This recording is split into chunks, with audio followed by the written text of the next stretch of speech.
Good evening, ladies and gentlemen. Welcome here to Racing Club International. It's good to be back on a Monday and with a little cup series that's different to something that we've done before. This time round, we're taking to the Ferrari 488 Evos. Everybody in the same car, as you can see on the left side of the screen.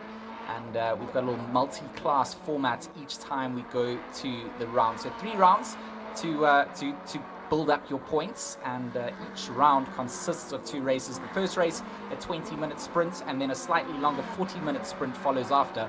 I mean, both of them are sprint races, but with 40 minutes to go, you've obviously got a little bit more time.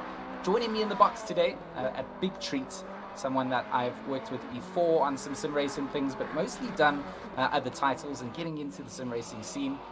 It's my good friend Sam Tickle, right, all the way from South Africa as well. So 2 South Africans in the box. Sam, good to have you with me. Thanks so much, G-Max. And yes, 2 South Africans in the box, but for the next 3 weeks, we're going to be hanging out in Italy. I'm really excited for this. We get to see some of those iconic Italian tracks and, of course, watching those Ferrari 488 Evos racing around. And this is our first race, a nice track to get us started, right? Misano, I'm a fan of the twisty turns, as we were talking about off broadcast.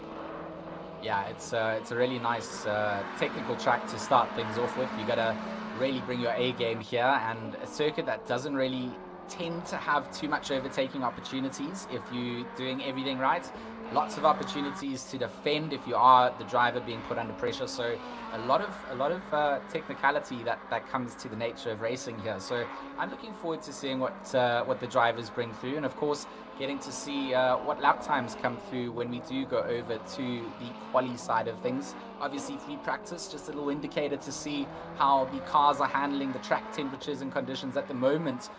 Looking at Alan Garland in that number 101, sits in 3rd place in free practice, 6/10 off the pace of Boothby, who's done a 1:32.6. So I mean the times here certainly looking like they're quick, and these cars all looking like they have put some time and effort. The drivers have nailed these setups, and these cars are looking great. I can't wait. Cup car racing, Sam, I don't know if you are familiar with it. I mean, that really pushes the drivers to the limit because you're all in the equal machinery.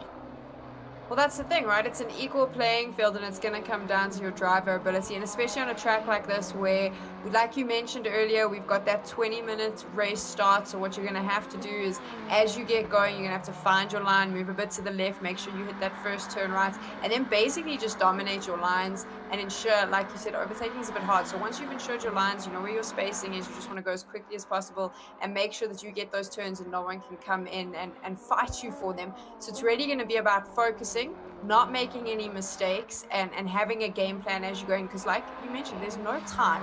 So you're not going to have time to fix it up if you make a mistake, and I do think it'll be exciting watching everyone on that level playing field. It's going to come down to the best driver of the day. Yeah, I mean, right now, it's also something to think about is going over to the quali side of things. 23 cars on the grid. You want to put yourself somewhere near the front at the start for the 20-minute race.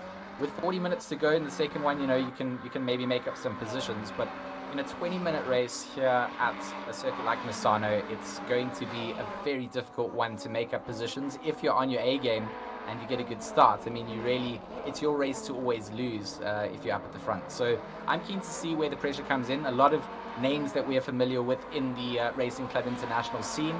A lot of new names joining up as well. So big thanks to all the drivers that have signed up for this little 3-week championship event. And I really like the fact that there's 2 races per race that we go, per track that we go to, should I say.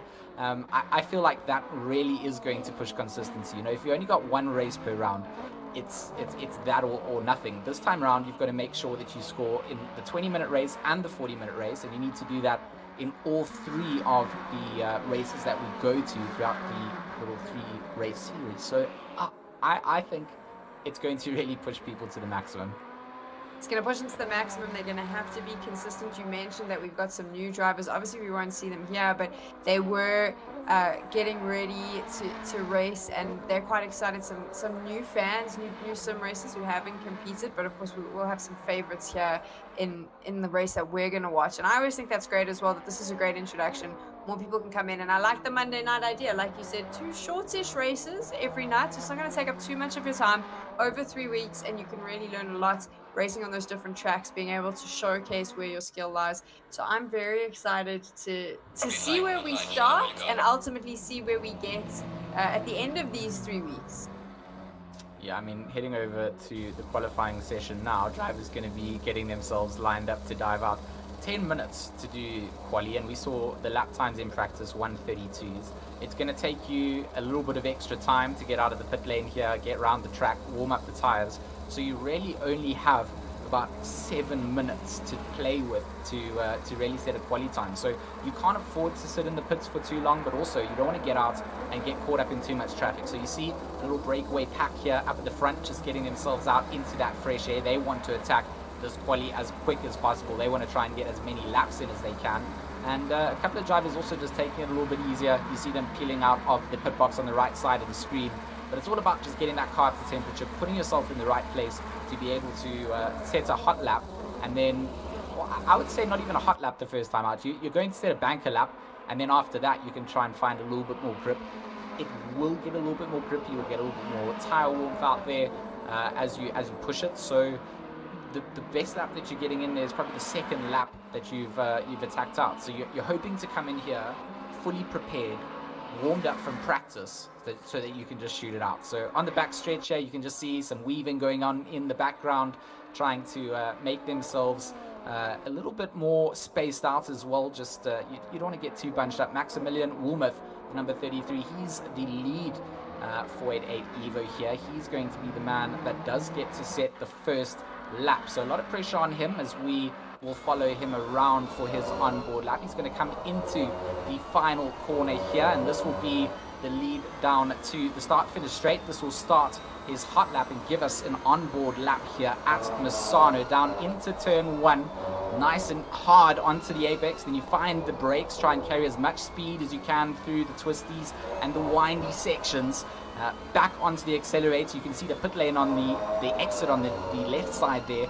Very dangerous to try and come out with. So the drivers here navigating, then the double right-handers, not too much steering input. You just want to kind of pick one line and get the flow through. That quick left-hander, Maximilian Woolmuth, using all the racing circuit as well, trying to find that ideal racing line as he comes down into that braking zone now. The left-hander finding the inside apex and then getting onto that accelerator, using all the track width to the outside. And now this is probably the fastest section of the track after you slow yourself down, but still carrying momentum through the right-hander. And now it's go, go, go. You're back onto that loud pedal. You're not letting go. You go through a very, very quick right-hander. Here it comes. It's a no-lift zone. You throw it in for the inside apex and you follow it all the way around. It's almost misleading. You wait, you brake, you touch the brakes, you throw it in, you wait for the camber of the road to throw you round the sector, and now you're coming into the very last sectors at Misano. Good lap time,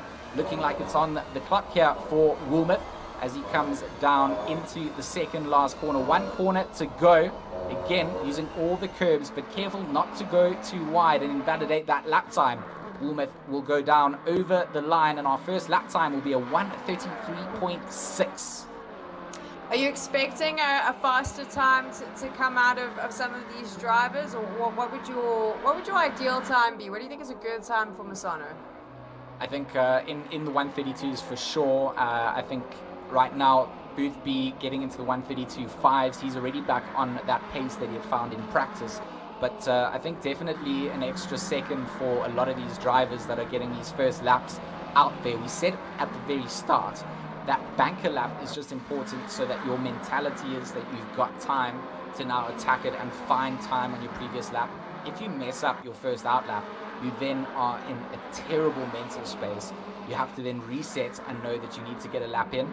And the pressure that you build up from there, it's very difficult to handle with a small amount of time. So a lot of these drivers will just get in a safe banker lap to start off with, and then from there hope to peel away at the lap times. But I mean, look at that quali clock, 5 minutes 30 left to go, and guys are only really starting their second flying lap. Some guys haven't even set a lap time yet.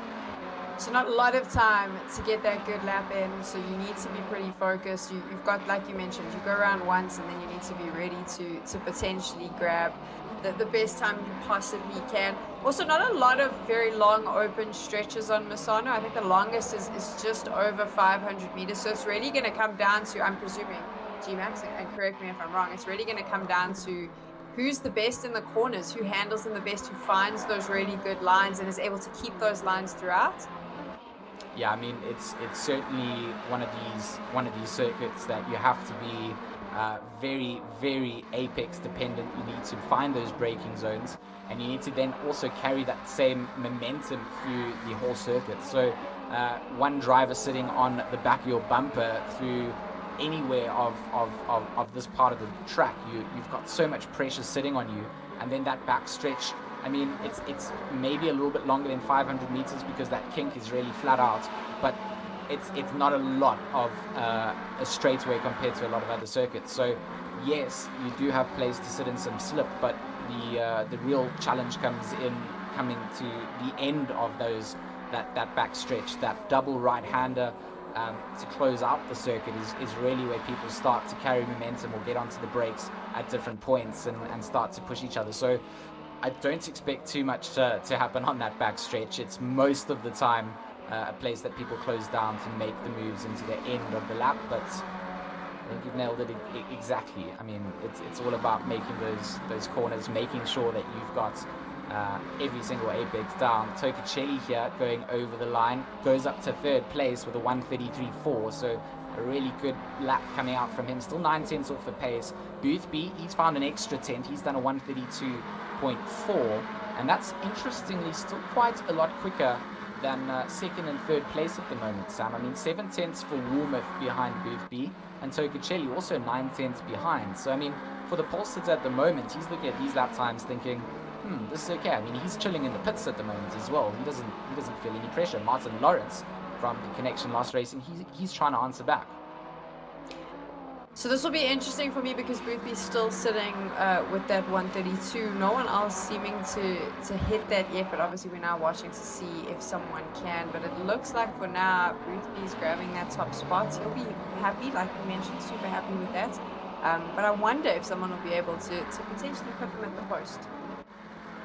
I mean, anything can happen when it comes down to sim racing. I would be a liar if I'd said I haven't seen people do it on the very last lap of quali.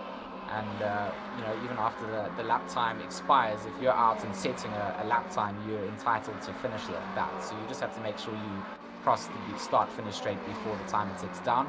Alan Garland currently sitting in 8th place at the moment. He's up on his lap time, 2/10 here. That's going to drop him down to be sub 1 second of the leaders as well. So that should also potentially get him up towards maybe into the top 5. He might just sit in 6th place. He hasn't quite got to a point where I can give you that lap time exactly. It's far more time, almost 4/10 actually coming down to the line, so it's going to be good from Garland. 2nd place, in fact, a 1:33.1 coming down, so he's almost into the 1:32s, and that's enough pressure then for Boothby to want to exit the pits. He's decided that these guys are getting a little bit close. Maybe go and set a lap time closer to the 1:31s if you can. Find 4/10s. I mean, that would be a lot of time if he does manage to find it. Woolworth back into 2nd place. 6/10 still behind Boothby with 1:30 on the clock. There really isn't a lot more time for these guys to find something. Probably this lap is going to be one of the last ones for Woolworth. Andy Boardman coming down. He's going to get another lap in at this point. What a beautiful striking livery. Almost a Joker or Hulk style. I didn't have a chance.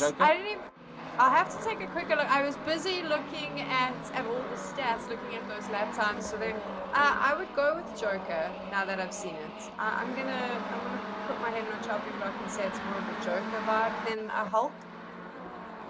Yeah, I mean, Hulk just has purple shorts, so I just thought maybe it was one. We have to appease all the fans. You can't just call one and not the other. I mean, yeah, whether you're DC or Marvel, we'll give it to you both. I think that's the easiest way to do it, right? I mean, I don't even want to show the internet that I don't have much culture, and I just want to talk about Martin Lawrence. He's currently in 6th, a man that's very familiar with in our RCI community as well as a lot of other online leagues. And sitting in 6th place at the moment, but 2/10 to his name here. He's going to jump himself for sure up into 3rd place, so 2nd row of the grid. That's definitely not bad. 11 seconds left on the clock. He's going to get this lap in as well, so if he can find a little bit more, maybe he can get up to the front row. This was my next question, though. How familiar are these drivers with one another? I'm presuming a few of them have raced against one another before. They understand each other's styles and things like that. Is it one of those things where they're probably aware of who they're going to be racing against? It's, you know what, it's one of those things that quite often a lot of the guys towards the front of the pro splits become familiar with each other, but as is with all things in esports and competitive gaming, there's always an influx of new drivers and people signing up, an availability from some people to be able to participate maybe on a Monday, so it opens up for a lot of drivers. I'd say that there's no race that you do in sim racing where it's different championships where your grids would be identical ever. You know, I'd put my head on a chopping block to say every single one is different in some way. And even in the same championship, some drivers can't sign up and some can. So it's always different, I suppose. Fair enough. So Boothby's still sitting with that fastest time, and it is considerably faster. So he's going to be quite happy about that. No one coming close and getting into the 132 mark. Everyone's sort of sitting on the 133. So he'll be eagerly watching this, waiting to see. So for now, I think just getting, we can see now we're watching D'Amato race around. These guys will just be trying to clock as fast a time as possible. For sure. I mean, I think D'Amato will get that last lap in. We'll go into 19th place. I think the lap time that he did there was a 134.8. So, I mean, 2.4 seconds off the leaders. So there's quite a variation in the speed of this grid, which is interesting.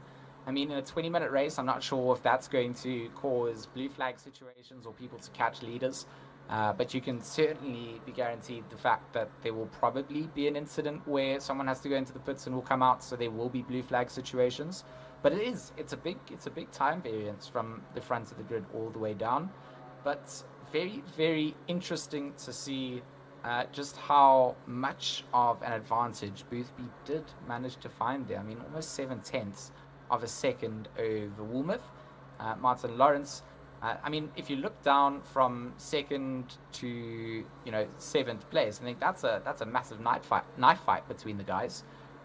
Boothby, looking back from that, starting at the front, will know if he gets away from that, those guys are going to keep each other busy. It should be a race for him that he should get in the bag based on just quali pace alone, which is basically nothing in a sim race.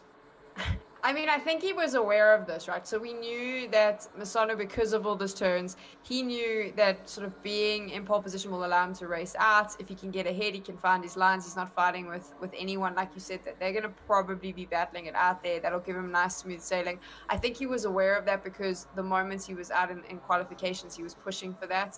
He was able to claim that lap time pretty fast. So I think that the irony of saying that when it is the fastest lap time, but we'll just smooth on over that. He was quick to get that. He knew what he wanted. I think it was, he did a warm-up and then he went straight into that and he knew exactly what the plan was. So obviously setting himself up. But like you said, anything can happen in sim racing.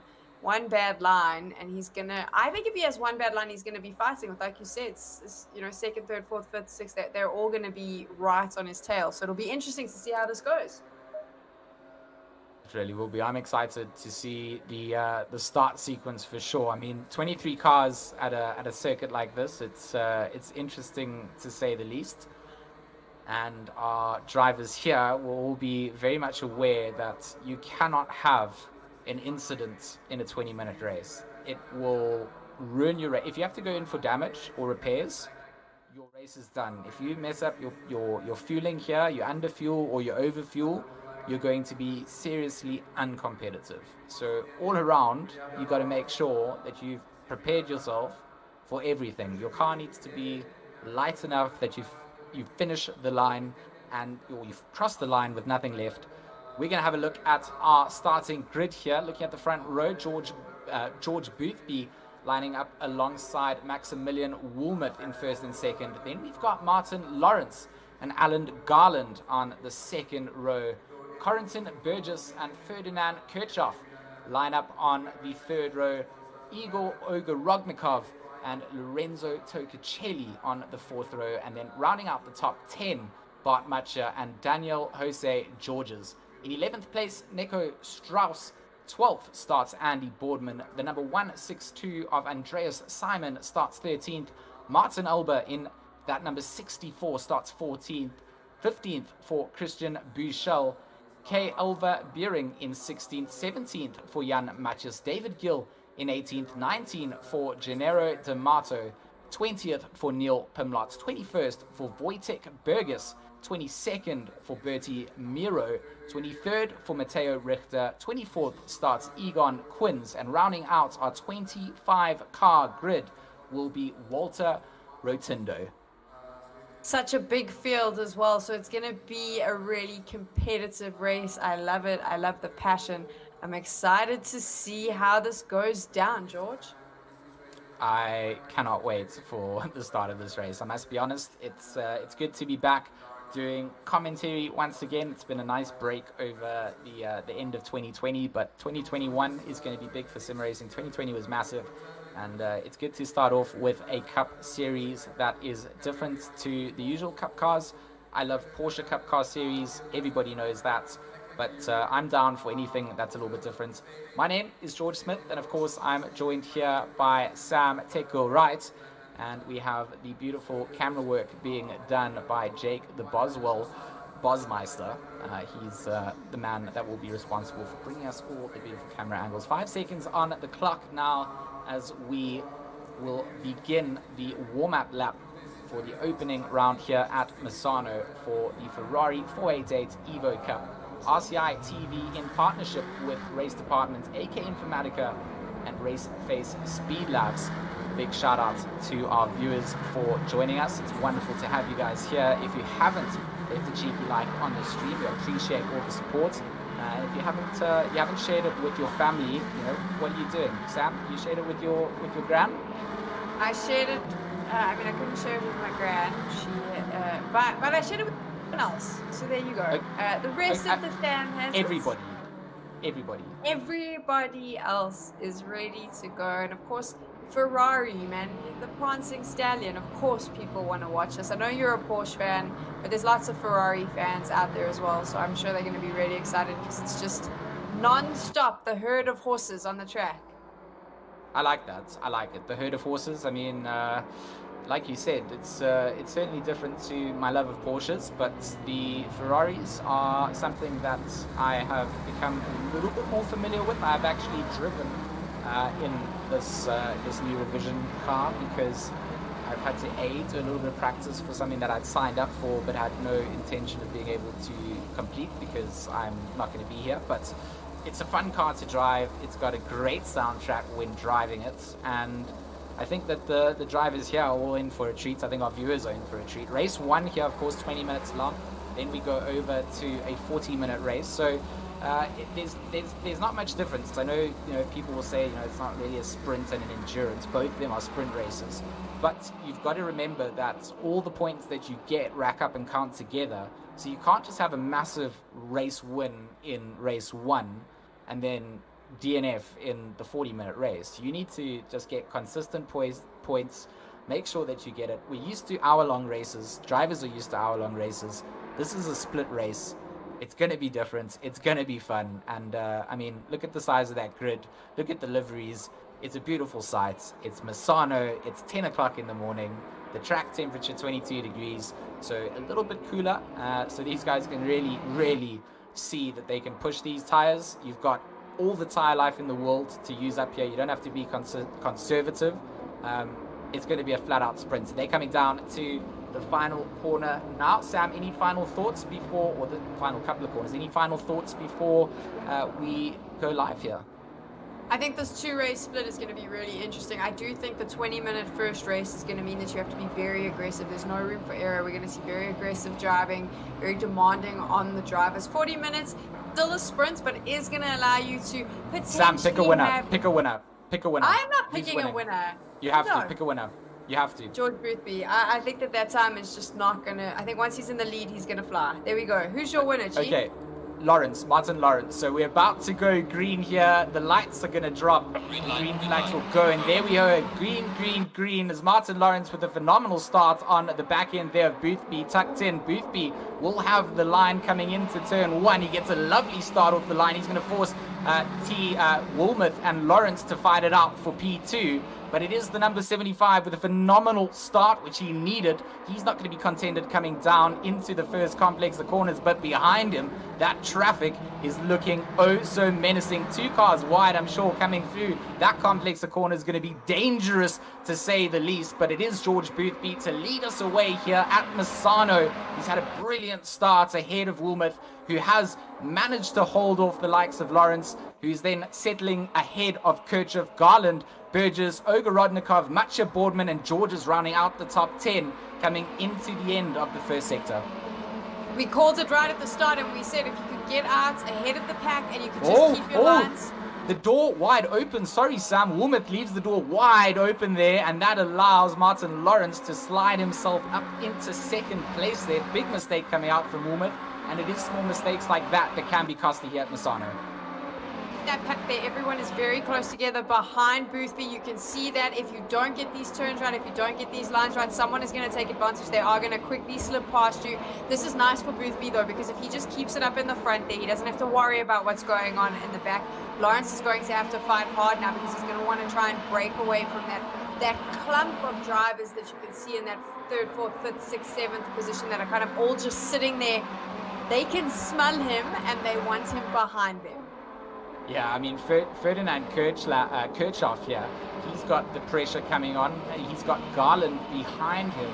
Alan Garland in that blue 488 Evo. He's chasing down.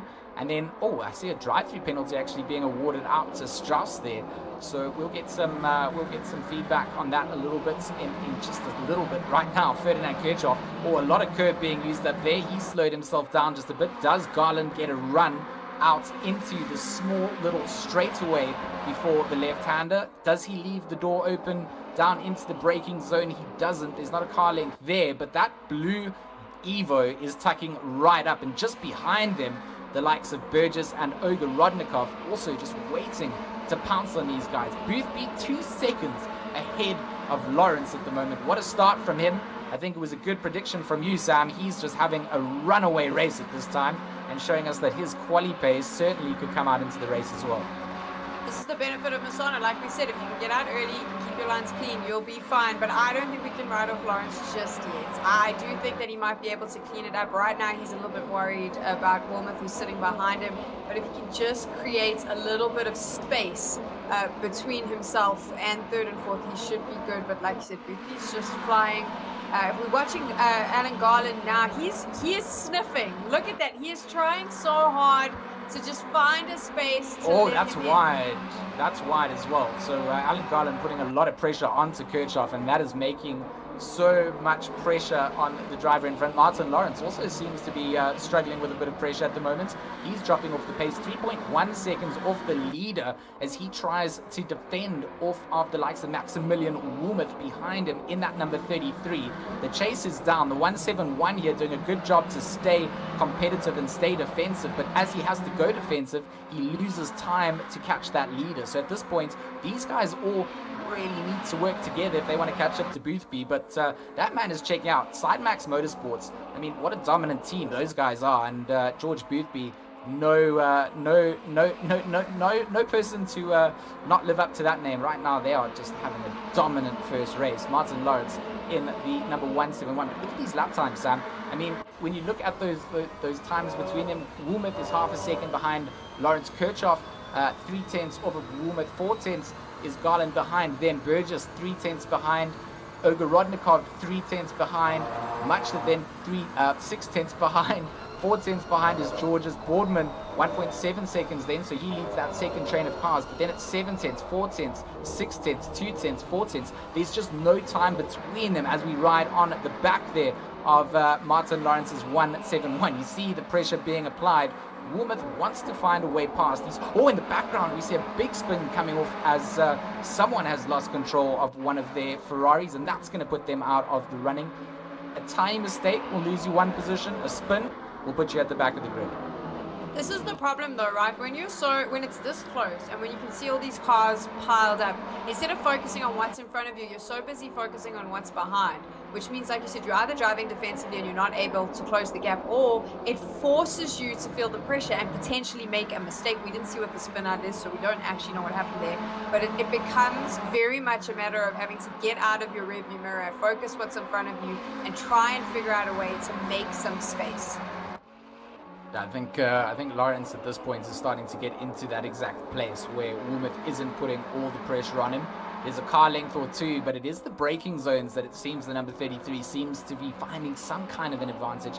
Does just keep Lawrence in check. So very interesting to see that these two just dice it out. I think Lawrence was very lucky to get that opening. Oh, there we see some nice side-by-side action in the background as the red and black 488 goes side by side with that blue and red livery. Not quite sure who that was in the background of that. Maybe it is Ogorodnikov. It is Ogorodnikov. He's dicing it out with the 404. So I believe that's Bart Matcha. They switch up positions, the 404 through, and Matcha just trying to stay defensive whilst trying to hold on to the back of the 666 in front of Burgess. So this little train here, this is a great little train. From second down to seventh. I mean, one small mistake, we see someone running wide in front of us. Those cost you all those dear seconds. That's straightaway speed. And suddenly then you've got more pressure from a pro driver behind you. Be close. We've got him on the screen here. He's very close to Burgess, who's in sixth place. He's clearly looking for a way to push himself up into the higher numbers on the grid there. He wants to get in to that top six and be in contention. But when I say contention, Boothby's flying. Yeah. He's just all his laps, 132, 130. He's comfortable here. It looks like he's feeling very secure in that top spot. And I'm starting to wonder, as the time sort of ticks down and we're hitting... What did I miss while I was looking at the clock? So I get excited when there's exciting driving, and Igor Ogorodnikov here, he's behind Bart Matcha, who we're riding on board with. I mean, he's putting all the moves down, throwing moves down like Yaga. He's just deciding that he's going to dice left, dice right, and try and find some kind of distraction in the mirrors, like you're talking about.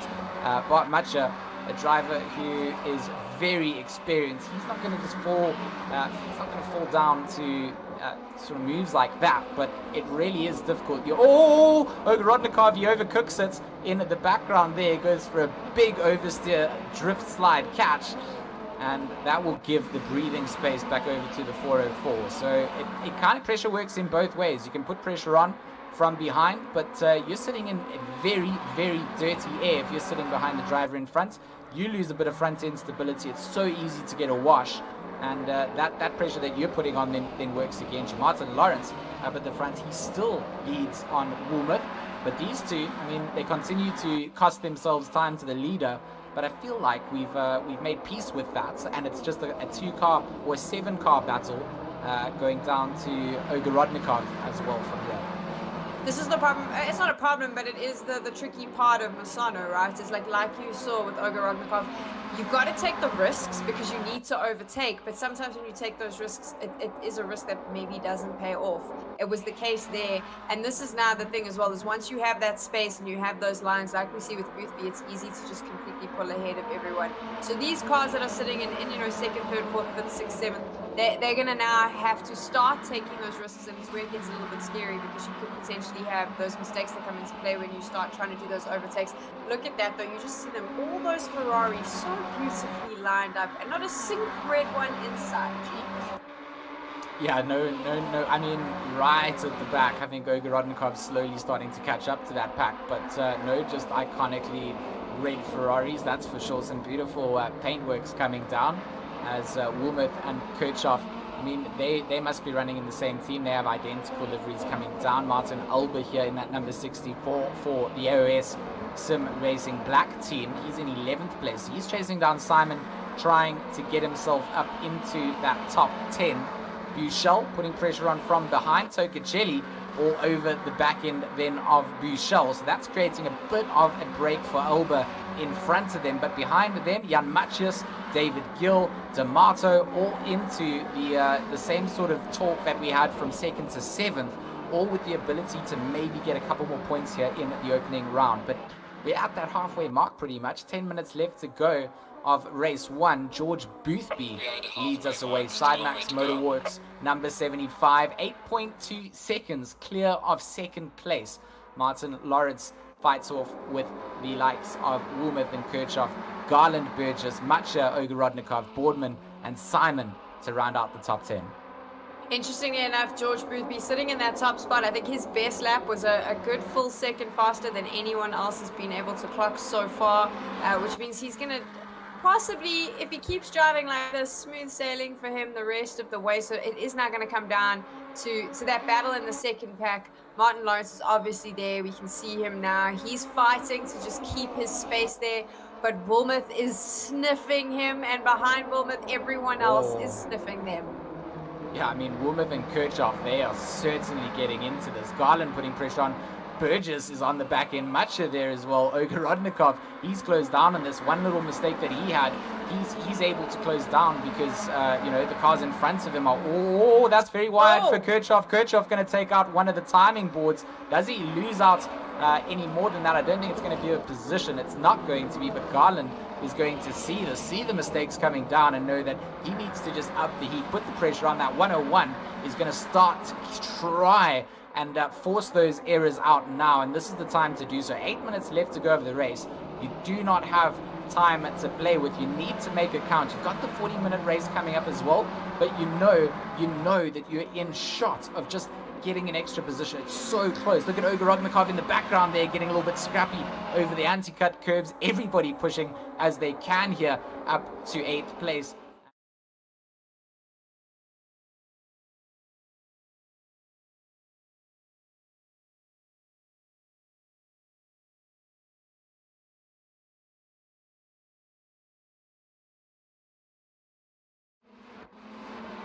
Kirchhoff, I'm going to pull you all the way back. Just went too wide, seemed to completely lose the turn. I thought that he was going to try and take Woolmouth on in that turn, and then just kind of moved on out. Yeah, it's always about can I time this now? Is it right? And sometimes it's about just making that call that it's not the right time. Macha there is certainly causing Ogorodnikov all kinds of hassles. The 666 here of Quarantine Burgess, he's also just doing a good job to just sit in the mid-pack here. It's so hard to follow in a train formation like this and push at the limits that these guys are doing. They're all lapping at very similar lap times, and one tiny mistake at one corner and you've lost out a position behind. So it all comes down to everybody braking in the same place. So much trust in the drivers around you. You can't even get into words. I mean, it is complete trust. It's knowing that the driver behind isn't going to crash into the back of you. It's knowing that the driver in front isn't going to brake check you, and you're just trying your best to just maximize as much speed as you can. A lot of that anti-cut curve being used on the exit by a couple of these drivers, but it is very, very comfortable for Martin Lawrence. He doesn't have too much pressure because Woolmouth and Kirchhoff, they've kept each other entertained. Just to pull your attention though to Boothby in that top spot, he is just flying further and further away from Lawrence. I don't think he's going to get caught now with only about 6.5 minutes of the race to go. I think that he's definitely claimed this one, which was what we said. You needed to start out and just go for it. So now it is going to potentially become the battle for second place, and you can see there those times differences. While Woolmouth is a little bit behind as it gets into that 4th, 5th, 6th, Kirchhoff, Garland, Burgess, they are all so close to one another, and it's going to come down to one of these drivers either being brave or another one potentially making a mistake, which you can very quickly see that leaderboard change up. Oh, I mean, it's so much like that. It's like you're in this situation, you're gonna push. Do you make a mistake? Do you push too hard, take somebody else out? That's all on you. The stewards will be looking into you if you do things like that, obviously. But that pressure, that situation, you're trying for points. You want to get up there. And there's very little margin for error in this situation. So these guys are all going to be pushing to the absolute maximum. They've literally cranked it all the way up. 5 minutes to go of the race. Talking about Boothby's lead, the Sidemax Motorsport number 75, absolutely disgusting performance here in the opening round. He is just having a cruise by himself. He's almost an entire corner complex ahead of everybody else. He's going down the back straight, whilst everybody all side by side moment coming out here. Ogorodnikov on the outside trying to make it happen. He's going to set himself up for the inside line now for the right hand, and this is important for the number 41. Where does he break? How much momentum does he carry through? And does Macha get the cutback coming through? The 41 with the squeeze onto the outside. Macha sees it, has to just accept it, but they will continue to drag it down, and they will go side by side. Space given, the overlap is there. They have to give each other space. Through the fast right hander they go, and now into the braking zone. The 41 trying to stay defensive and competitive. He lost to Cheer before. Does he keep it between the lines? He does, and needs to do so. Ogorodnikov in the last couple of minutes getting the move done on the 404, but does Macha have something to answer back with? Ogorodnikov, whose name I've now completely butchered because I was that excited about how he did that. We had seen him try before, and as I said that, look at that. Macha's gone off. He's gone for a little picnic.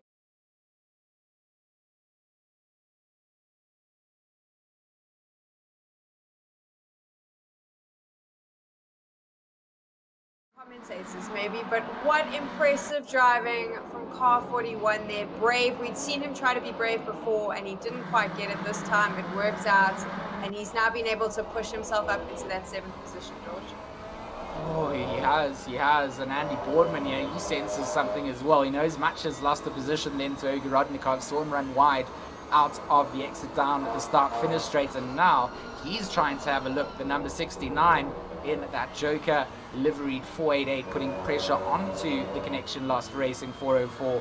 But Macha, with a nice exit there, has managed to put a couple of car lengths down before the braking zone. I mean, that was where he lost out previously to Ogorodnikov and set himself up to go into that 2-car wide battle.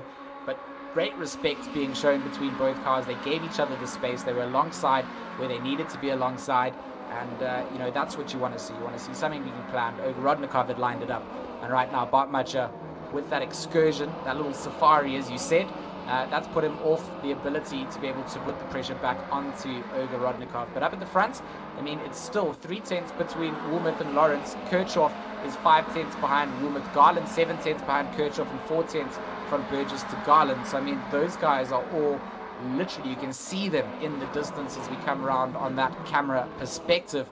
They are all so close to changing up positions, and Martin Lawrence has been leading this little train. He's been dealing with the pressure like an absolute master. And right now the 171 just holding off that number 33. Woolmouth and Kirchhoff, the teammates putting some pressure on, so good race result for them nonetheless, getting into the top 5. But I think they'll be tipping the hat to the 171. They could not fault his drive with 2 minutes to go. Anything can happen, so I don't want to fault it just yet. I'm curious if this is the time that Woolmouth tries to make a play. I wonder if he's just run out of time. But as I say that, is he going to try? No, he's still not quite in the space he wants. But look, he is close. He does want it, but I just don't know if he's given himself. As I say that, look at that. He was almost tapping the back of Lawrence. He's not giving up just yet. Less than 2 minutes to go. He is potentially he's gonna give it a go. Is he gonna give it a go, George? I mean, he's certainly going to try and give it a go. He got a very, very good exit down onto the straight, but the 171 still, without having the slip advantage there, holds off Woolmouth. So it's a good position for the 171 to be in. Drive-throughs and penalties still going down to some drivers here, so that's going to be at fault for them. Like we said, one of those does really change up your race position. Our leader goes on to the final lap, and it will be a final lap battle for deciding who holds down second place. Lawrence has held it down. He's defended it well. He got into the lead early on, or into the second position spot early on. And Woolmouth will be kicking himself for that wide entry before the back straight. 100% kicking himself. Lawrence hasn't made the same mistake, so he's never been able to get that position back. But right now, one small mistake from Lawrence, and that's going to change things up. So he has to do this for one more lap. I think it's a comfortable race win coming out for Boothby. But for Martin Lawrence, just under half a lap for him to now go through and defend. In the background there, Big Send coming down. Was that the back on? It looks like Garland trying to switch things up with Kirchhoff. I don't think he did, but Burgess and Ogorodnikov are going to be able to get into that action as well. Right now, the 171 of Martin Lawrence. Does a great job this time around not to leave any doors open, and onto the back finish, sort of the back stretch they go. Interestingly enough, though, as you say that, I'm just going to pull your attention to Macha in the 9th position. Boardman was actually able to take him over. I'm wondering if that Ogoroknikov overtake gave Boardman the confidence to take it as well. Macha's going to be kicking himself, and there he is, George Boothby, number 1. I called it, and he flew. You did. You called it. You got the. That's a good record actually at RCI, calling a race winner like that. No commentator's curse coming down. Martin Lawrence in the 171. He will fight it out to the line to take him second place over the likes of Maximilian Woolmuth, who takes home third. Ferdinand Kirchhoff will wrap up with 4th place. Corentin Burgess will round out our top 5. Igor Ogorodnikov takes home 6th. Andy Boardman in 7th. Bart Macha in 8th. Alan Garland crosses the line in 9th place. Andreas Simon will round out the top 10. What incredible driving from Boothby, though. There you see him again. What just a flawless round from start to finish. Obviously got himself into that number 1 spot to start, which I think on Misano, if you can get started and you get the good lines, it's very difficult, as we've seen, to overtake and catch anyone in front of you, even when you are sniffing the back of their car. But he didn't even let anyone sniff. He just opened right up and flew. So he's going to be really confident going into our next race, which is 40 minutes. And the question will be, of course, can he do it again? Whereas I think Martin Lawrence might be pushing now, going, you know what, I'm not going to let that happen again. This time it's going to be me out in the front. Yeah, I mean, you're always going to think, coming in second place there, what it could have been if you didn't have to fight that off for 3rd, 4th, 5th, 6th, 7th. But Boothby did what we said at the very start he needed to do, which was to just get away cleanly, leave everybody else who was lapping at the same time in both practice and quali, leave them to race themselves, and you will just have a nice, clean sailing run. So for the Sidemax Motorsports UK OG, George Boothby there getting a very, very nice opening win. The 40-minute sprint race is going to certainly add a little bit of a difference in how this plays out. I mean, we saw Lawrence and Woolmuth just fighting it out. A couple laps longer, what would happen? That's kind of what we're trying to answer in this situation. So again, we go 40 minutes of racing. These guys need to make sure they get these consistent points in. So whether it's in the opening round here or the following 2 rounds for the rest of the season, it all comes down to making sure these guys get into the race. So again, we'll reset ourselves, tech girl.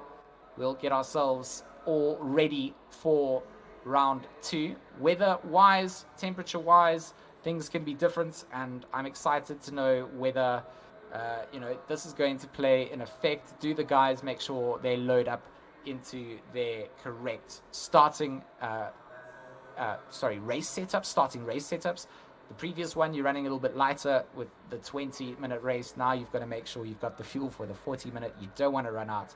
Guys that picked up penalties before, they're not going to be wanting to do that. So you kind of get a chance to now to try again. And of course you've also got 3 weeks, right? So this is all about clocking as many points as you can, so you can win the series at the end of this. So as much as you want to sort of finish high up on that leaderboard from the get-go, there's still a chance. This was the first race, so if you didn't have a great race, maybe you clock it off and say, okay, cool, that was just a warm-up, this was just me trying to figure out how I feel to get started, and you reset your brain now and you get ready to drive the way you know you can. 40 minutes, a little bit of a difference coming up, and you got to make sure you've got yourself prepared for this one. Boothby with a phenomenal race win. I think he'll be looking and hoping that somebody else can maybe give him a bit of a run for his money. I mean, I say that, but when you do have just an easy runaway like that, you do feel a little bit proud, and you don't want anyone near you. So for him, he's going to just plan the same thing. They line up on the same grid. They start in the same positions, and it's all down to that race start. So for us here at Racing Club International, we just want to thank you all for joining us. My name is George Smith. I'm joined in the box tonight by Sam Wright, also known as Tech Girl. We're both from here in South Africa, so we've had a bit of a South African takeover. and the two of us, joined by our cameraman, Jake Boswell, who is bringing us all the camera angles. So into our second race of the evening. We'll be doing this for the next 3 weeks, every Monday, same time, same place. If you haven't left a like on our stream, we'd appreciate it. If you haven't shared it with people, we'd appreciate that as well. But 30 seconds to go on timer now. Sam, are we gonna play the prediction game again? Are you gonna just go with Boothby? Boothby's my boy. I think that he's gonna fly. I think we're gonna see much of what we just saw. I think he's got this track down. He's in that pole position. He's just gonna race on out at the start, and no one's gonna catch him. That's my call. I don't think you're too far off making a call like that based on the practice we saw, the quali that set them up for this, and the 20-minute sprint race. So here we go. We're ready. We're live. Our formation lap will begin, and our drivers will peel themselves away. So of course, Boothby and Woolworth starting on the front row, Lawrence and Garland on the second row, Burgess and Kirchhoff on that third row, Rodnikov and Tokicelli on the fourth row of the grid, Macha and Georges rounding up out the top 10. Strauss, Boardman, Simon, Alba and Buchel are your positions down to 15. Beering, Matches, Gill, D'Amato and Pimlott down to 20th. And then we've got Burgess, Miro, Richter and Quins rounding out the 24 car grid. And it is race 2 at Misano. I'm excited. I'm excited as well. That car number 41, Ogre Rognikov, getting a lot of fan love. And he drove extremely well in that first race. We saw that impressive overtake of Macha. So possibly one to keep an eye on, because you know he's got the additional driver now when it comes from that support, number 41. So maybe that'll help him push it up a little bit. But I think Lawrence is he wants this. I think he wants to get up there with Boothby and challenge him. I think Boothby maybe needs a challenge as well. I'd like to see a challenge in this race. I don't want to see Boothby run away with it again. I know I predicted he would, but I think we all like a little bit of a battle for that top spot, right? Yeah, I mean, as race fans, we want to see something up at the front. I think if you, the side max racing principle, you want to see your team just dominating. You don't want to see them near anybody and at risk of losing it. So I guess it's which side of the pit wall you stand on. And for us as race fans, we want to see anything as close as possible. Big shout out to all of the fans that we've got in the chat for sure. A lot of people coming and showing their support. We appreciate you guys. If there are questions you want to ask, we do have our admins and fellow commentators in the chat that can help you out, or if we see a question there, we can also certainly try and answer it. It's really good to be with you guys here on a Monday night. Racing Club International, in partnership with Race Department, AK Informatica and Race Face Speed Labs, proudly bring you the Ferrari 488 Evo Cup round 1 here at Misano. My name is George Smith with Sam. Take go right. And we're about to go live for round 2. Boothby, the predicted race winner from Sam here. Sam, you don't want to change it? You sure? I ain't changing it. Are you jumping to the Boothby team? Is this where your new allegiance lies? I couldn't. I feel like it feels wrong to just both have the same win. I'm going to go with Ogorodnikov because there's a lot of fans of his in the chat. So driver and car number 41. I'm just going to play the fans a little bit and hope that he can get a good run off the line. 40 minutes, a little bit longer for these guys to go. 23 cars on the grid. Look at them as we look down at the start finish straight. Lovely sight. 2x2 as far as the eye could see, as Jason Lee would say, and a green light as we go live. George Boothby leads on the front row into T1, once again getting that inside line, but it is different coming into turn 1 for the grid behind him. A lot of chaos as we see the likes of a couple of cars off the grid at this point in time. It's absolutely crazy. Woolworth is off. Garland, he was in the midst of coming through in the mid-pack. He's dropped down a couple of positions as well. He's down to 5th place here, fighting out that 666. Burgess slots through the 404, putting pressure on. That was a very, very different race start for the mid-pack, as Woolworth is left at the back of the grid this time in 24th place, Sam. I don't know what happened there, but that is it. I mean, I don't think he recovers from that. I know that is a harsh... driving into third. Look at that, number 41. He took full advantage of the chaos that happened there, pushed himself into third. He's right on the tail of Kirchhoff. I'd be concerned now if I was car 136, just because we've seen Ognorognikov. He does not have fear. He's aggressive. He does not mind going for those overtakes. There is a very good chance he can push himself into second place. He's just got to get the rest of that field behind him, possibly move forward, but you can see how close it is. Burgess is right on his tail as well. Garland again in 5th place. Mathias there as well. Tocacelli, they're all together. We saw this in that last race. That group sticks together so close. But there he is. Look at him. He's sniffing right out there. He's looking for the line. Ogorognikov, I think he could potentially push it really early on, and you can see that he's putting the pressure on Kirchhoff now. He's so unforgiving as a driver. I mean, I'm very glad to see that he got a great race start there. I think he started in 7th actually, so he capitalized off that to now start putting the pressure on. Ferdinand Kirchhoff needs to be careful, like you mentioned. Ogorognikov, not a driver that you want to be fighting out with this on the circuit. He's incredibly quick. He's very clean. He will put you to your limits. He will test you. So for Kirchhoff, he just needs to make sure he can get a couple of car lengths ahead. Try and back things up. Try and get Burgess and Garland involved in that battle here, because Ogorognikov, if he has to go defensive, he then doesn't have the ability to put pressure on this 136. But this is the sector that we saw Ogorognikov put pressure on before. He goes for this inside apex. He carries a lot of speed on the exit as well.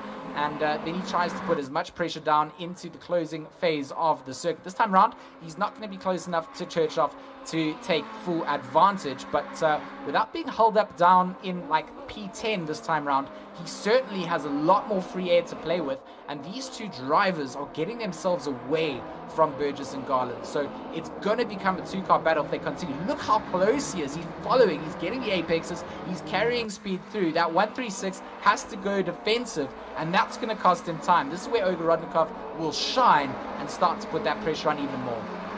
This is the thing, right? I said it. He has that extra driving support there. He knows his fans are waiting for him, and he is going to fight this one. And Kirchhoff, I said it in that last race, he's too busy now. He's going to be watching his rearview mirror. He's very aware of what's behind him, and then he doesn't have time to focus on the front. That can make, sometimes for a driver, cause him to make a little mistake and push them out. I am going to draw your attention, though, to our last two drivers who came 2nd and 3rd. They were in that 2nd and 3rd starting position. Lawrence and Bournemouth, they came off the track. We saw them drop right to the back. They've already moved up into 20th and 21st. So as we go, I'll keep an eye on that. But they are trying to climb back up. That is happening. There we go, Lawrence right now. So potentially could make the comeback. I just don't know. I think that if you want to catch Boothby, Kirchhoff, and Ogorognikov, you are going to have to drive your socks off, George. You really are. Boothby again is just checking out. He's not leaving anything. Boardman here, he's under pressure. Is that Albert trying to? That's the number 21 of Strauss that's trying to put some pressure on. Boardman then getting his squeeze very wide out. Albert also trying to get himself alongside here. It is going to leave Andy Boardman on the outside into the fast right hand, as well as the next two corners. Watch out here for Albert coming on the inside line of that 69 if he leaves the door open. Albert having a look, but the door closed off by the number 69 of Andy Boardman. Boardman on the inside, the door left wide open for the 21. Albert, the 64, then will progress behind them, and Strauss is the man to lose out biggest.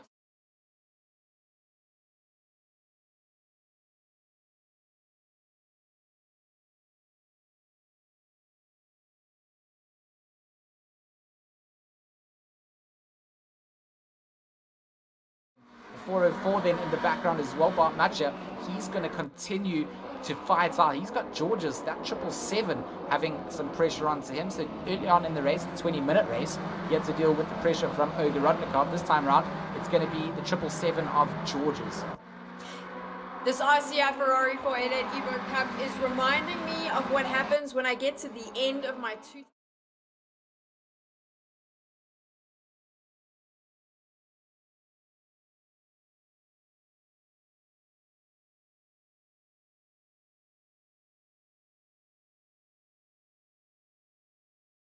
there, George. Yeah, so that was just that was making too much use of the track limits to go over the anti-cuts, upset the car, did a good job to keep it out of the wall, and that replay just showed us that he did manage to get it back on track, but it's a lot of speed that you lose having to reset yourself, and a position easily lost out. Igor Rodnikov into second place, so he has dispatched off Kirchhoff in that situation, the 136, giving that position away because of that. And now Rodnikov needs to use this to his advantage. He needs to keep himself up ahead. If he wants to do anything, Boothby is only 4.2 seconds up there. I say only, it's only been 7 minutes. But, I mean, George, that's no, that man 4 seconds, 7 minutes, but... Kirchhoff almost under pressure from Burgess now. Burgess just feels like Kirchhoff has been bullied. He sees Ogorodnikov. He's taken the mental advantage away by taking that position. And now Burgess trying to find himself some space. Garland in the background in that 101, that bright blue Evo. Sorry, baby blue Evo. And then you've got the dark blue Evo. And then you've got the 777 black Ferrari. Oh, wide goes Kirchhoff back onto the track. Makes use of not taking to the anti-cut curbs. But certainly going to capitalize or lose himself some time, so it's a dangerous situation for a lot of these drivers. I feel like Kirchhoff is pushing to the limit, and that at this phase probably not the best.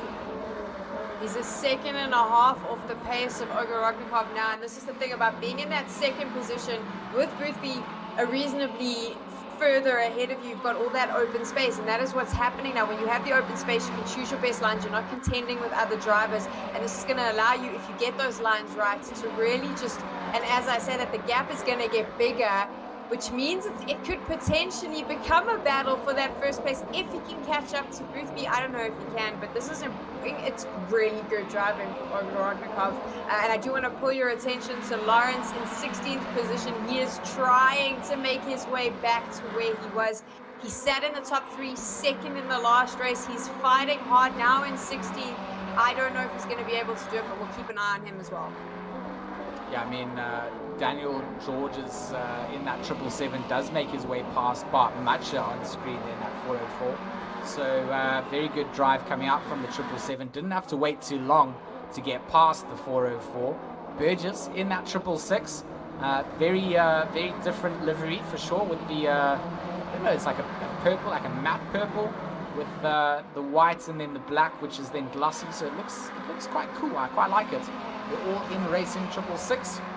A little bit off of Kirchhoff now, so it feels like he maybe needed to put the pressure on a little bit earlier. If he waits, he's going to lose. Oh, in the background, George is on the inside of Alan Garland. They are going to go side by side now down into the right hand of this 777. Not going to have the right line, but the 404 coming in hot, taps the... I think George got so excited that he completely shut down, but the 404...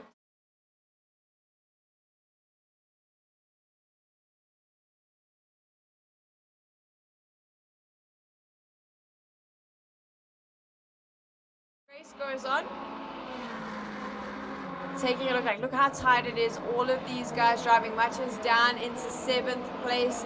The gap between 2nd and 3rd is expanding. Ogorodnikov is well on his way, and there's Alan Garland in that 5th place, just feeling really comfortable. He's going to try and make his way to chase onto Burgess. He's right there. Look at that, super close to him, right on his tail.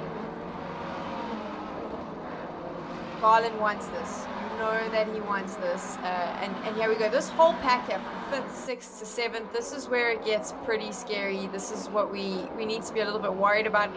George, did you fall off your chair? Is that what happened? George has definitely fallen off his chair. I do like this. You guys left me alone. My first ever Evo Cup, Ferrari 488 Evo Cup, and I'm going to try and do this solo. How exciting. Okay, let's take a look now. We're watching that car number 69. It is Alan Boardman. He's a little bit off Alba. He's quite off the pace. So he needs to speed it up a little bit, about 2.7 seconds away from that 9th position, which I'm presuming is what he wants to chase up on. But what I want to pull your attention to now is the gap that Ognorognikov has been able to make with Kirchhoff. Kirchhoff's about 2 seconds off that pace. So he's now chasing that down. Waiting patiently again for my co-caster to come in. Analytical stuff. One way. Sam. Death by fire. Off you go, George. Thank you. Save Sam. I'm back. Alan Garland here in that 101. He still has that pressure on him.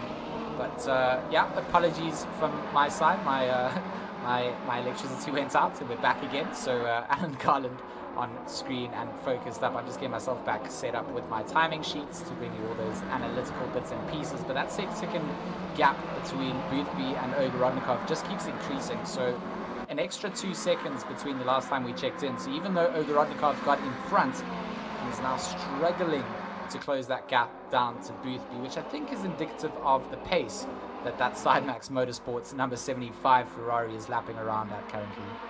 I would be watching Burgess though. He is very close. He's about half a second off Kirchhoff, and I think that might be a battle that we'll see if he can just make up the difference, potentially a contention for 3rd place. I think that is something to look at. But George's is right on Garland's tail as well. And so this little battle that we're seeing between sort of, I'd say 5th, 6th, and 7th, which is obviously Garland, Georges, and Matcha. Another one to watch. Far more aggressive driving. I actually expected more aggressive driving in our 20-minute race, but this has been very aggressive.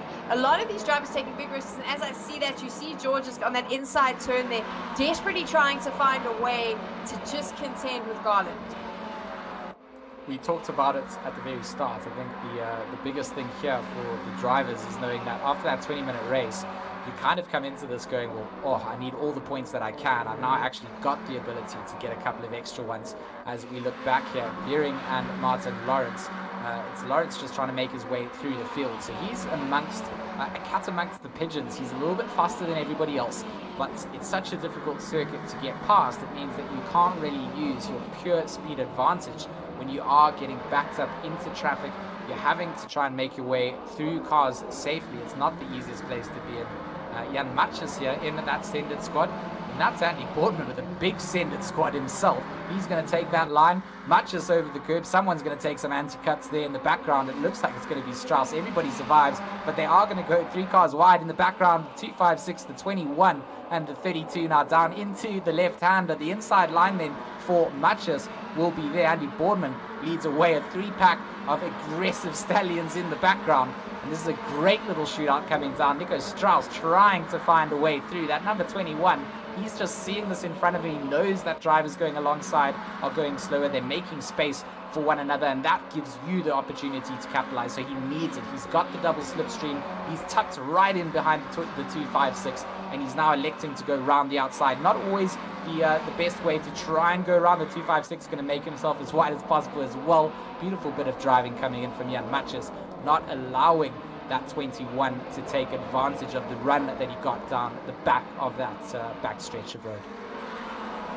Car 171, Lawrence, last race is 2nd place, now in position 15, moved himself up all the way from, I think it was 21st, so really impressive driving from him, but with 25 minutes left to go, not 100% sure if he can pull it all the way up back into the top 10.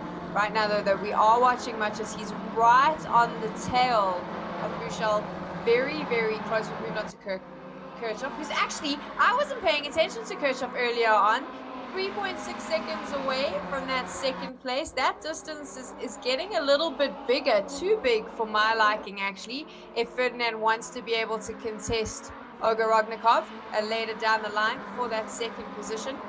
But Burgess as well, right on Kirchhoff's tail. That's one to watch. You can see him there. He's kind of waiting. He wants to get into the fight. I think it's important that you pick that up. I mean, Kirchhoff was fighting out with Ogrodnikov early on. I mean, just goes to show just how much time you can lose sitting behind a car and battling out. That 3-second gap quite quickly picked up by Ogrodnikov. So he has picked up his pace, but absolutely nothing to answer back to Boothby. So that 7.5 second gap between 1st and 2nd increases. Looking at Burgess and Garland, They're pushing themselves to the limit. George is in that 777. He's trying to get involved in this, but right now that 666 needs to be careful. That attack from Garland is looking very, very menacing, and if he loses the position to that baby blue Evo behind him, you can certainly guarantee that 777 is going to be all over the back of him as well. So you can lose 2 positions in a short complex of corners, and that's the worst thing that can happen 20 minutes left into racing, because then the charge has to happen. You have to hold this down. You need to sit in this pressure zone. If it was a 2 or 3 hour race, you'd say, you know, let the cars behind you pass because you're losing time to the front. But Garland looking very oversteery out through the exit there. That's going to allow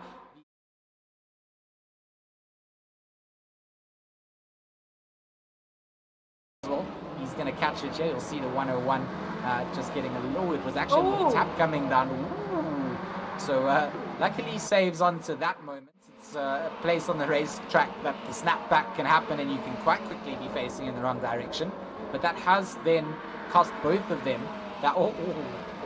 As you say that, look at that. Garland spins out. No, he gets tapped out. He gets tapped out. Fair enough.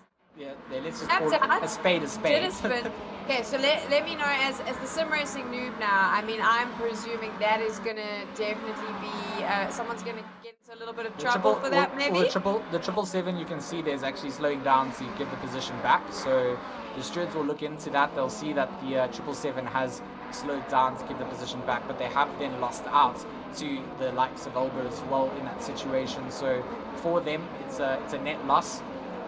And they now have to really, I mean, they've lost out to Macha, Tococelli and Olba in that situation. They were really putting pressure onto Burgess in 4th. So it's a big net loss for both of them, but good sportsmanship from Daniel Jose Georges to let the likes of Garland back through, knew that he had caused that tap and immediately just slowed down on the safe part of the race circuit and let him retake the position back. We'll move away from the bumpy bumps now, and I just want to pull your attention to what Kirchhoff has been able to do in 3rd place. 0.8 of a second off Ognorognikov. It was about 3 seconds earlier, if you'll remember. We are looking at that number 1 car, who is now 10 seconds away from the rest of the field. So Boothby he's having this is like a Sunday drive for him. Not a car in sight, just smoothing around the corners. But really, I think Kirchhoff's driving to be able to make the distance so much less. Ognorognikov needs to be nervous now. He had that 3 second lead. It's completely gone, and you know that Kirchhoff is going to be in there challenging him, and Burgess is going to be right there as well. So maybe our number 41 car needs to start getting a little bit nervous.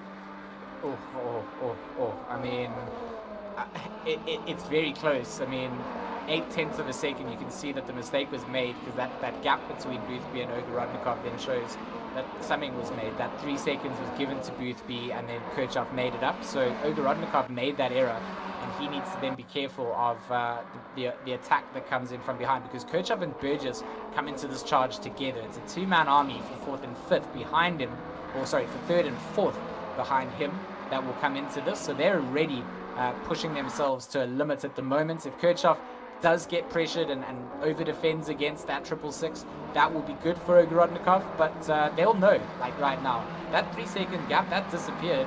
We can catch this guy, and both of them will be knowing that there's positions available to them. 20 minutes, that's plenty of time in a race for you to make up positions from this sort of attacking position. You know, 10 seconds down the road, that requires you to make a big mistake to lose that. So right now for these guys here, this is all within the shots, and you can see throughout the timing sheet, nobody has massive gaps down the field other than our race leader. Everybody else is relatively close to one another. We've seen this happen so often before. When someone's putting the pressure on behind you, you tend to lose focus on the front, and I do think that that's now currently happening between Kirchhoff and Burgess. There's kind of a little bit of a battle going on here. Burgess has been able to create some space for himself and is now contending for that 3rd spot, which means Kirchhoff has given Ognorognikov a little bit more space to play with in the front. So that might be sitting in his mind. It's like you said, you're always looking in the rearview mirror instead of in front. Right now, though, we're watching Martin Lawrence in 15th. Such an unfortunate start for him, but he has climbed back up, and he's going to be trying. Halfway to go, there's still a chance. He was able to climb up think it was about 5 spots from the start. If he gets another 5, he'll be in the top 10, George. Yeah, I mean, it's all about just trying to take one position at a time. He's certainly got the lap times and the ability to do so. If you look towards the relative times around him, Martin Lawrence is currently his last lap that he did a 1:34.5. The car in front of him, Strauss, he invalidated his lap and did a 1:34.9.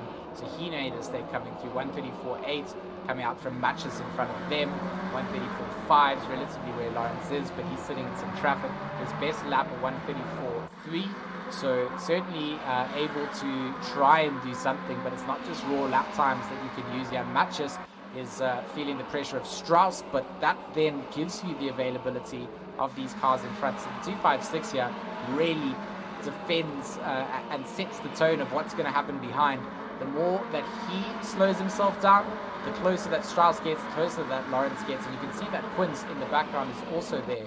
So George is that 777, gets a 5-second time penalty. So that will be for that tap that he caused in that spin. Even though he let the other driver through, he still will be awarded a 5-second time penalty, which is only fair from the stewards. He cost the other driver time. Igor Gorodnikov hasn't been able to get away from Kirchhoff this time around, and maybe he's also picked up a bit of damage. We have no idea what actually happened to him in losing that time. So at this point, 3 tenths down is Kirchhoff behind him. I mean, that was 8 tenths. Now it's 3 tenths. Then it's going to be 1 tenth. And then the pressure's on the 41. This all gives Boothby so much freedom up front. 17 freaking seconds he goes. Like, I mean, this man is disgusting. Misano and the Evo and Boothby from Sidemax, I think maybe they shouldn't be allowed to pair up together. Boothby is so as well, though. He is this far ahead of the competition. I think 13.9 seconds ahead of that second place. But what's interesting is we haven't even seen him clock a very fast lap time. I mean, his best lap is sitting on 1:33.2. That, to be fair, the 1:33, we saw him faster in the last race. He was up at 1:32. So he's smooth sailing this. I don't even think he's actually pushing himself to his best possible racing. But well ahead in the lead, so we'll just ignore him now and focus on what's happening behind him. That's a bit sad, you know.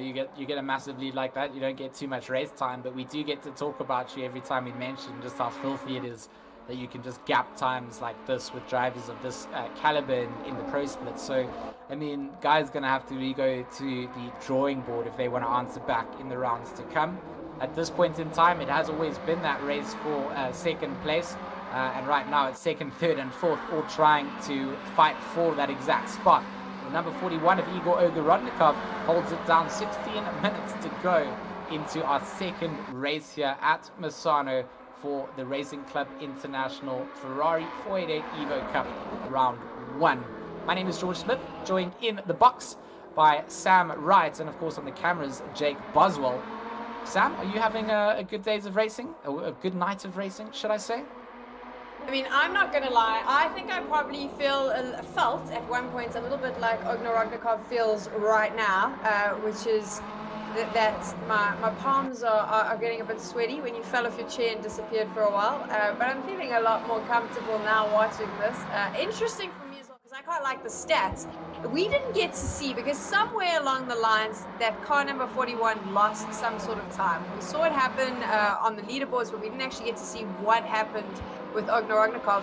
But his lap time, it's the closest, his best lap time is the closest time we've seen to Boothby's, not only in this race, but the race before, clocking a 1:33.3. So he had the pace.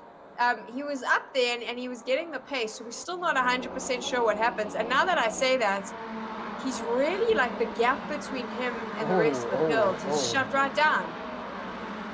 Matches and Lawrence here, they are now having a nice little knife fight. So Lawrence getting past, and the likes of Strauss behind him, and now going to get past Lawrence as well on the straightaway. It felt like Matches gave him enough room there to just get around, knows that he is maybe not going to be able to defend against the likes of Lawrence, and doesn't want to then cost himself time to holding off against someone like Strauss in 13th, or in 14th, should I say. So Martin Lawrence gets a nice easy overtake, or a double overtake on that last lap, gets past and makes sure that he can try with the last 14 minutes to reel in those positions in front of him even more. Kirchhoff hasn't got an answer just yet for Ogorodnikov. Catching a car is one thing, overtaking it is a completely different chapter. Burgess in the background of this just wants someone to do something. He wants these two positions in front. He's doing everything that he can. Just hang into the slip of Kirchhoff and just wait and see. You know, as soon as that move gets mounted, as soon as Ogorodnikov has to start to yield and give position because the 136 has a little bit of that overlap, that's when Burgess can come in. So he just needs to make sure he's in the right place. Good car control there in the background from Burgess coming into that right-hander. I don't think he estimated the slower speed that Kirchhoff was coming on. So he had to get hard onto the brakes, which has then impacted his run down the straights here at the back. And that's allowed all three of these cars to just space themselves out a little bit. I do want to pull our attention back to Lawrence. You were talking about him earlier in 12th position. He had a less than pleasant start, was sitting down in sort of 19th, 20th. He's pulled himself all the way up to 12th. He was second in our first race. This is a very difficult track to do that on because of all the turns, because of the overtaking that you need to do, and because of the fact that when you end up towards the back of the pack, and you can see there 14th, 15th, 16th, the time differences, it's very squashed and it's very tight and it's hard to find the space you need to get out of that group, and he has done it. And I don't know, am I, 12, 13 minutes, is the comeback real? Is he going to have enough time to pull himself into the top 10? That's what I'm going to be keeping an eye on. I mean, that would be a great little story for them. What an awful start to the race it was, but it's all about the comeback story. And with 12 minutes to go, there's quite a big gap, 2.3 seconds to Buchel, and Boardman's 1.9 seconds ahead of Buchel. So it's quite a lot of time to try and make it up. Jan Match is here in that number 256. I am such a fan of this paint job, and I think it goes back to just my inner childhood gamer. You know, that black and red. I feel like that was just my color scheme, and I feel like it just looks really great on this car. It's accented well. Oh, in the background, that's going to be the 911 of Tocacelli doing a roundabout spin, and that is not what the 911 wanted at all. Was it by himself? Was there a tap? It was a tap. It was a tap onto the 121. I think the 911 came in there quite hot. The stewards will be looking into it, but I feel like the 911 lost out harder than anyone else there at that point, and it was almost self-serving if he did come in a little bit hot. I was going to make a joke. We're both South African. We have something called spinning, a different type of motorsports, and it kind of looked like the 911 was going for a little bit of spinning showboating. Unfortunately, I hadn't seen the tap yet, so now it's not quite the case. Look at this, though. Kirchhoff is still fighting to find the line that he needs to overtake Ogorodnikov, who is the takeover king. We saw that in our first race. I don't think that this number 41 is going to give up any sort of spacing to allow this to happen. I just don't think so. And as I say that, look at that. Match is coming in here now. He wants to contest in this as well. He also wants to be part of the pack that is sniffing down Ogorodnikov. Look at that. Yeah, I mean, the three of them definitely have been losing time in what's going down, and that has allowed that 404 to get himself into a position that this could work out for him. 10 minutes to go. It's certainly a part of the race that the opportunities are going to present themselves. You're going to be in that final push. 10 minutes of any race is a final push. This time round, I mean, with 40 minutes race sprint and 20 minutes before, tires are not a concern. So these guys can just push like quali lap after quali lap after quali lap, really, and continue to get a lot out of it. So right now for me, I feel like Ogorodnikov just needs to keep cool, calm, and collected. I feel like Kirchhoff, Burgess, and Matcha are going to keep themselves busy, and it's going to be a battle then to see who can hold down that last spot on the podium. That 666 in the background there, Burgess, he's just flashing his lights. He's letting Kirchhoff know that, I'm here. I want your position. I want the taste of champagne. If you finish in fourth, you don't get champagne, and he wants champagne. He wants the champagne. This is what's so exciting, though, specifically about this Monday Night Cup, is that everyone's in the same car. It's all going to come down to driver skill that's going to determine where you sit. And as I say that, look at Boothby, 18 seconds ahead of this pack. What is going on with this guy? He is just flying around quite happily. This wasn't even a race for him. It was, like I said earlier, it feels like a bit of a Sunday drive. But anyway, here's Matcha. Came in. I'm really impressed with him. In consideration when you look at what he did in the first race. Kirchhoff got a drive-through penalty awarded to him there, so that is definitely not what Kirchhoff would have wanted. So I think that is that's the 136. Do we have a penalty report for the 136, or is that just a track limit? It could just be track limits. To me, I think that's track limits. So if you exceed the track limits more than 3 times, you then get awarded a drive-through penalty. And I feel like that's exactly what has happened here for Kirchhoff. So he can now wave goodbye to 3rd place. He can almost wave goodbye to a drive-through at this time. He might find himself, like, I'm not joking, down outside of the top 10 with the gaps between everyone here. Or Alba's actually on 1 lap behind there, so maybe not outside the top 10. It's going to be close. It's certainly... Well, I mean, that is going to be close. Burgess is going to be rubbing his hands together, but look at this right now. My boy Lawrence top 10. sitting there. He's coming into it. Come on.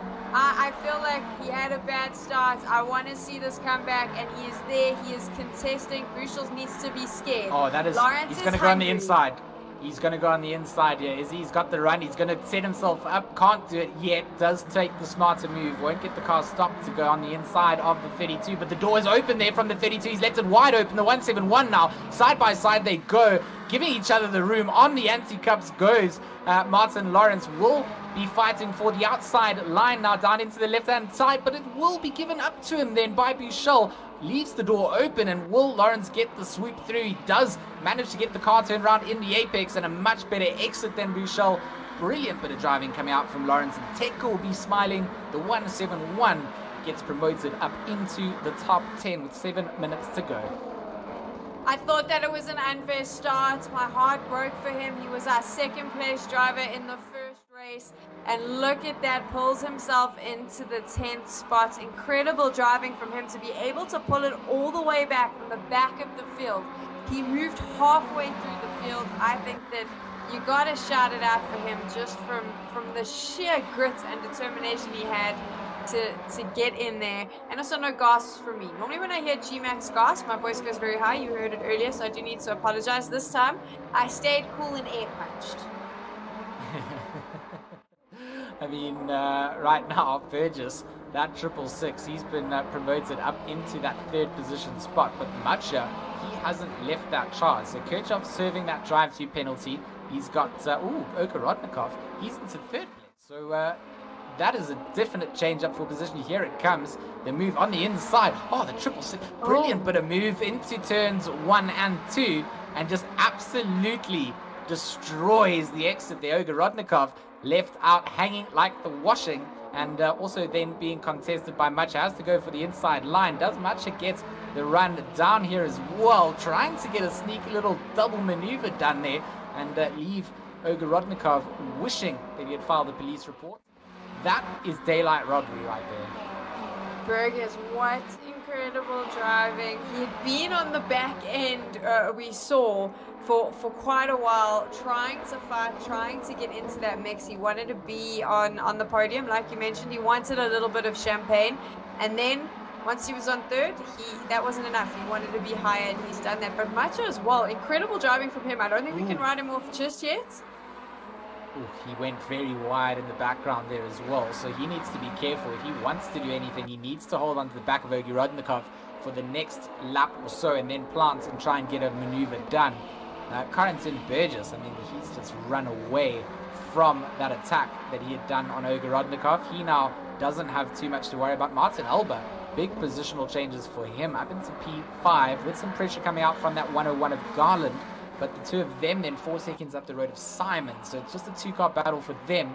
And they will know that this is very much a battle for position that they cannot afford to lose. The number 64, he's got a car length or 2 before he needs to go defensive against that 101.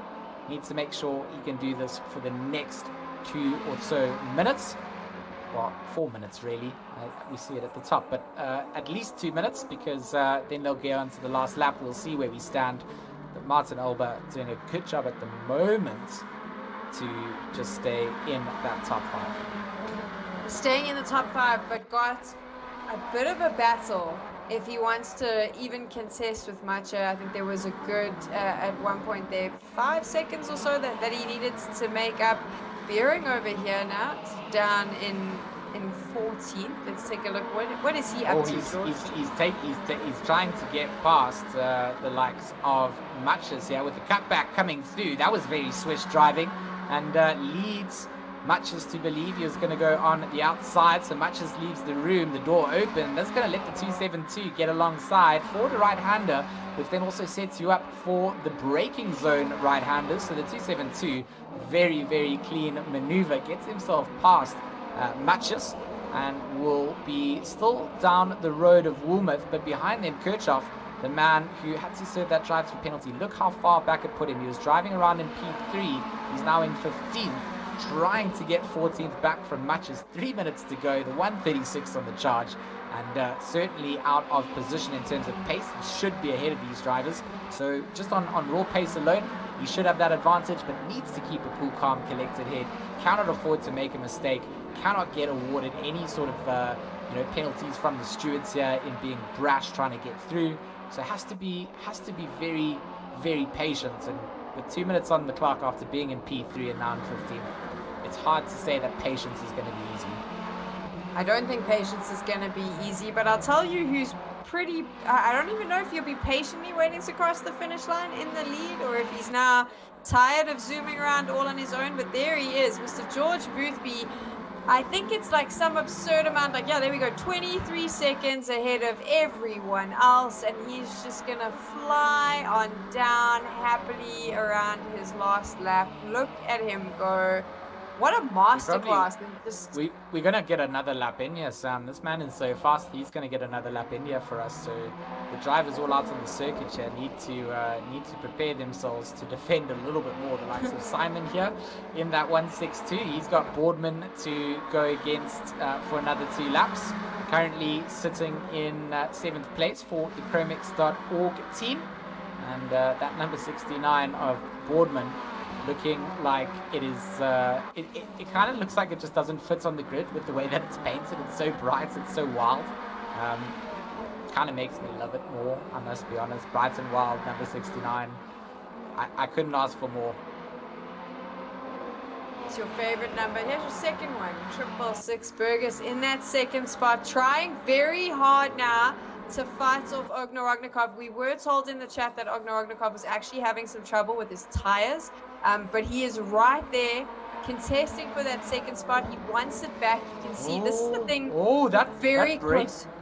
That braking zone of the 666, he really made that number 41 slow himself down. You see those flashing lights in the background. That's Ognar Ognikov going, whoa, what? Oh, Kirchhoff just got himself another drive-through. He had the warnings. Again in trouble. If you exceed your track limits... Oh, the 666. Oh, this is dangerous. The 666 on icy. On the inside, the switchback comes through. Ognar Ognikov, he's got this done. The 41. What a move coming through. They need to give each other room coming through. They do. Ognar Ognikov going to be forced out wide. He's going to be on the outside now into the final corner as well. He is a nose ahead, but the touch comes down and Ognar Ognikov goes wide. Macha then comes swooping through. And will Burgess slow down to give that position back, or is he going to wait? I think that there was a tiny bit of contact between the two of them as they came down into the final. Oh, there was, I mean, the stewards will look into a tap like that between the two. I'm not sure if he was allowed to go in for the apex or if it disappeared. We are not stewards, but for the 666, that has certainly made things a little bit different for him, sending Ognar Ognikov back. And Bart Macha then promoted up to 3rd as we go on to our final lap. Craziness. Last lap craziness. Absolutely insane. Except if you're George Boothby. He has had the most peaceful race, has he not? Look at him go. Such a thing of beauty. Just smoothing. I don't know what else to say about Mr. Boothby. George? I mean, for me, it's just been a dominant performance. The UK OG Side Max Motorsports number 75 has certainly come out to perform and show us just what they are here to do. Massive 25-second gap to second place. First race win, second race win, maximum points coming in for the number 75, and you could not ask for a better performance. Second place then will be handed out, it looks like, to that 666 of Corentin Burgess. Not quite sure if there's any steward inquiries that go down into the contact with Ogorodnikov on the last lap, but the 666 will, in this phase of the race, cross the checkered flag. Across the checkered line to the checkered flag in second place. Bart Macha then takes third place on the podium ahead of Igor Ogorodnikov. The likes of Martin Alba will round out the top 5 as he comes down. A good race for him. Just outside the top 5, then Alan Garland will go across the line. Down to the line, the fight will continue. Buchel versus Strauss. They will dice it out, a couple of 4/10 between them as they cross the line. 3/10 in fact. Buchel takes home 10th, Strauss with 11th. Lawrence took home, I jumped a couple of people there anyway, so 8th and 9th went to Lawrence and Simon, and Buchel rounded out the top 10. Strauss, Woolmouth, Beering, Matches have all finished down to 14th place. David Gill will most likely take home 15th as we track around with our race leader. He didn't get a lot of stream time, and that was because he was just out in a race of his own. But this is now his cool down lap, his celebratory lap. The flares in the background going down as George Boothby peels off into the pit box. What a race it was, Sam. What a race. I mean, Boothby obviously phenomenal performance, 2 first places, but I do want to pull your attention to our driver who came second in the 20 minutes. Martin Lawrence finishing off in 8th place. I mean, come on. He came from the back of the pack. He started in the front, ended up in the back within seconds, and has been able to pull it up. Misano is not an easy track to do this on. It is the turns and the overtaking that he needs to do, and the fact that he was able to pull it all the way up. I mean, credits to him. I don't want to take the victory away from Boothby, but I think Lawrence has just displayed some incredible driving, and I'm going to be keeping my eye on him next week. Oh, for sure, Sam. I don't disagree. I think sometimes the last to first challenges are also storylines that are interesting, and I think that it's good racecraft at Misano to make your way back through the order all the way up to the front. Certainly looking forward to the rest of this championship. I mean, it's been a great start to it here at Misano. I know that we're going to have an action-packed time. On the 8th of Feb, we go to Monza, and then on the 15th of Feb, we go to Imola. So, of course, all the Italian circuits in the all-Italian Ferrari 488 Evo Cup. My name is George Smith. I've been joined tonight by my good friend Sam Tekko Wright. In the commentary box, we've had the camera work provided out by Jake Boswell. This is Racing Club International, proudly in partnership with Race Department, AK Informatica, and Race Face Speed Labs. We've also got Sim Racing GP being promoted at the same time. If you haven't registered and checked it out, please make sure you join the hype. If you're on social media, you can follow us in all the places. Racing Club International on all the things. We've got a Discord channel with millions of members. Okay, it's not quite millions, but with your help, you could make it millions. An ever-growing community. So thanks to everybody for joining us. It's been great. I can't wait to see what happens next week. And I hope you guys have an awesome week's worth of racing.